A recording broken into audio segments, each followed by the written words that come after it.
জমিনে পাঠালে একটাই আওয়াজ চলবে, কাফের কাফের। নবীর পরে নবী নাই, নবীর পরে নবী নাই।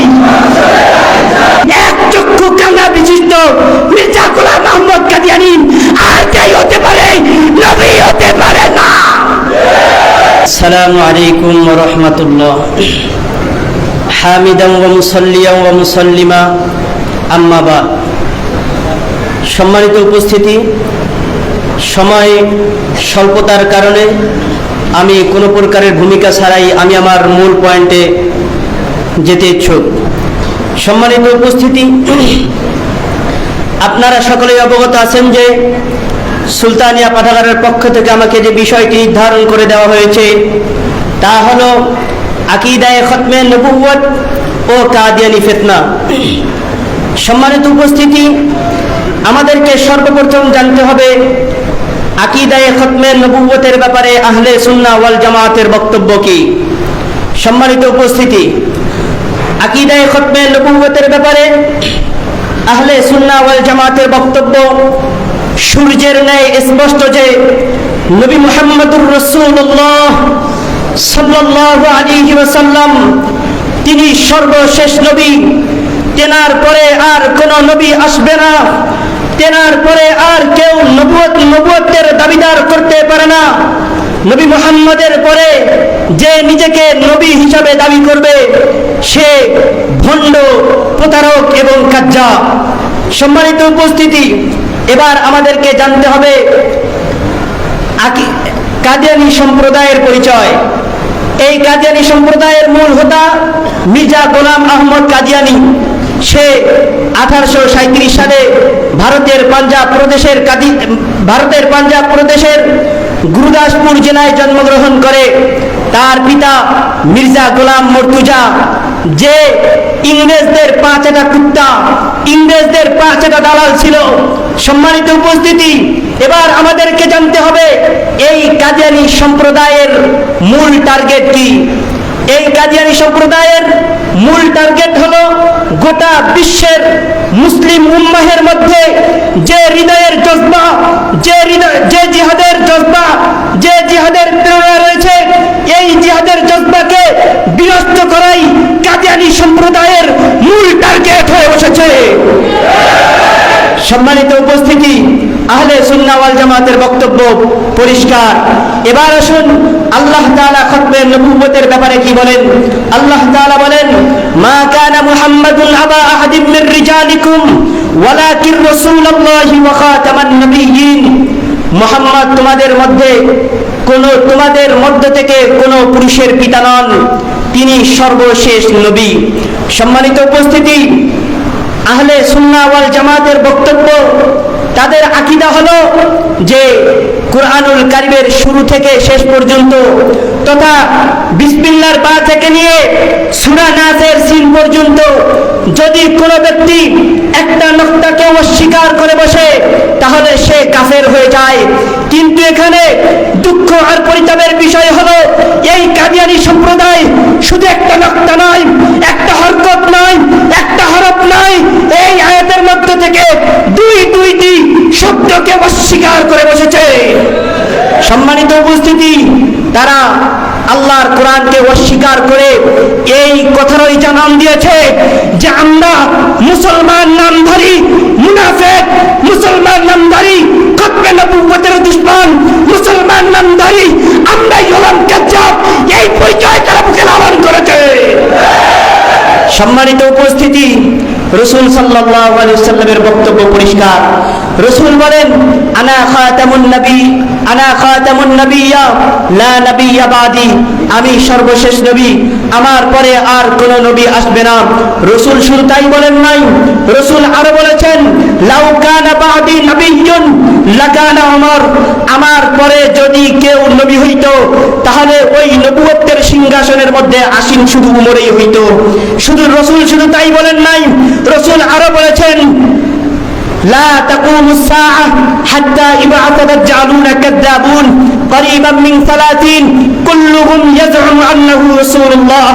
রাসূল বলেছেন কিয়ামত ততদিন, আমার পরে কিয়ামত ততদিন পর্যন্ত সংগঠিত হবে না যতদিন পর্যন্ত মিথ্যা দাজ্জাল অর্থাৎ 30 জন মিথ্যা ভণ্ড নবীর আবির্ভাব হবে না।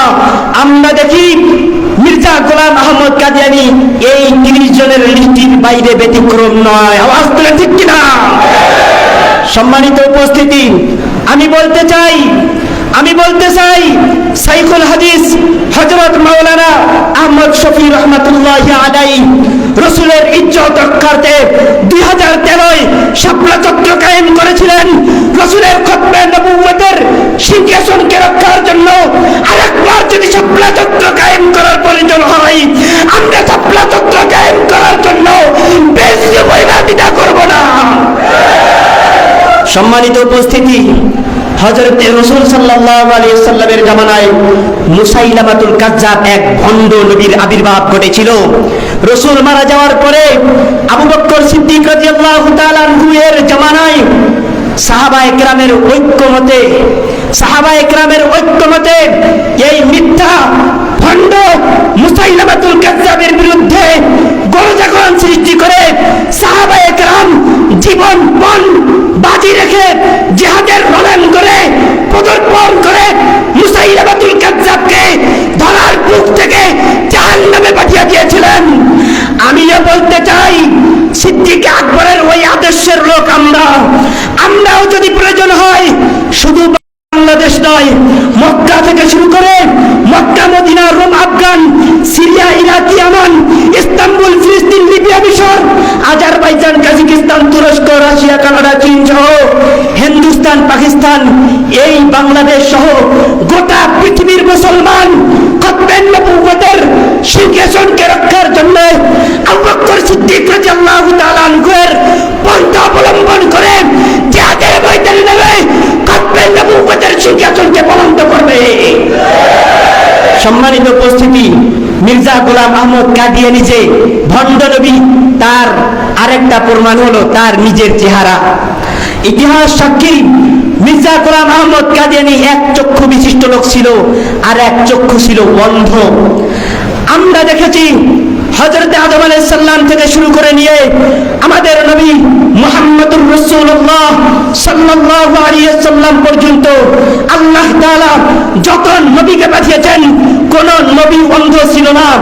এই সমস্ত নবীদের এই সুরাতের দিকে লক্ষ্য করে আমরা একথাই বুঝতে পারি, এক চক্ষু কানা বিশিষ্ট মির্জা গোলাম আহমদ কাদিয়ানী আর কেই হতে পারে, নবী হতে পারে না। শুধু তাই নয়, মির্জা গোলাম আহমদ কাদিয়ানী এই নামটাই প্রমাণ করে যে সে নবী নয়, সে প্রতারক, সে ভণ্ড, সে দাগাবাজ, সে সন্ত্রাস, সে মিথ্যা, সে কাজ্জাব। কিভাবে? গোলাম আহমদ কাদিয়ানী তার নাম। গোলাম আহমদ এটা মুফরাদ শব্দ নয়, এটা হলো মুরাক্কাব শব্দ। কিন্তু ইতিহাস দেখেন, কোরআন চর্চা করেন, হাদিস চর্চা করেন, দেখেন বাবা আদম আলাইহিস সালাম থেকে নিয়ে আমাদের রাসূল পর্যন্ত আল্লাহ যত নবী ও রাসূলকে পাঠিয়েছে, একটা নবীও মুরাক্কাব বিশিষ্ট নামের অধিকারী ছিল না। সমস্ত নবীর নামের সিফাত ছিল মুফরাদ।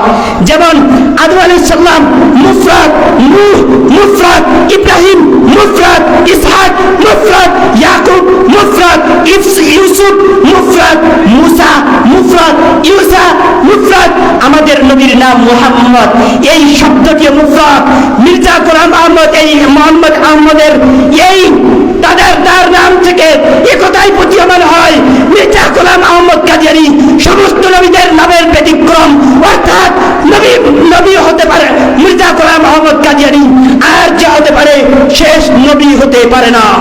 সম্মানিত উপস্থিতি, আমি আর একটা কথা বলে আমি আমার কথা শেষ করতেছি, তা হলো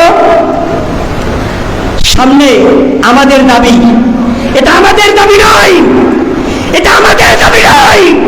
এটা শুধু হেফাজতে ইসলামের দাবি নয়, এটা শুধু জামাত ইসলামের দাবি নয়, এটা শুধু বিএনপির দাবি নয়। গোটা দুনিয়ার সমস্ত মুসলিম উম্মাহ যাদের হৃদয়ে রাসূলের মহব্বত রয়েছে, তাদের সকলের ভাষার বাসনা যে বাংলার যে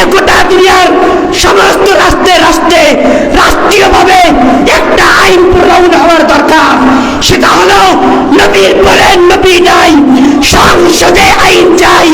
কাফের কাফের কাদিয়ানীরা, কাফের কাফের কাফের কাদিয়ানীরা, কাফের।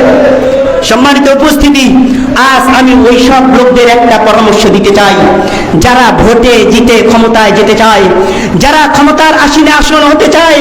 আমি ওই সমস্ত ব্যক্তিদেরকে বলতে চাই, তোমরা ক্ষমতায় যাও, আমাদের কোনো আপত্তি নাই। তোমরা বাংলাদেশের মাথা হও, প্রধান হও, হেড হও, আমাদের কোনো আপত্তি নাই। কিন্তু 200 কোটি মুসলমানের হৃদয়ের দাবি হলো তোমরা ক্ষমতায় যাও।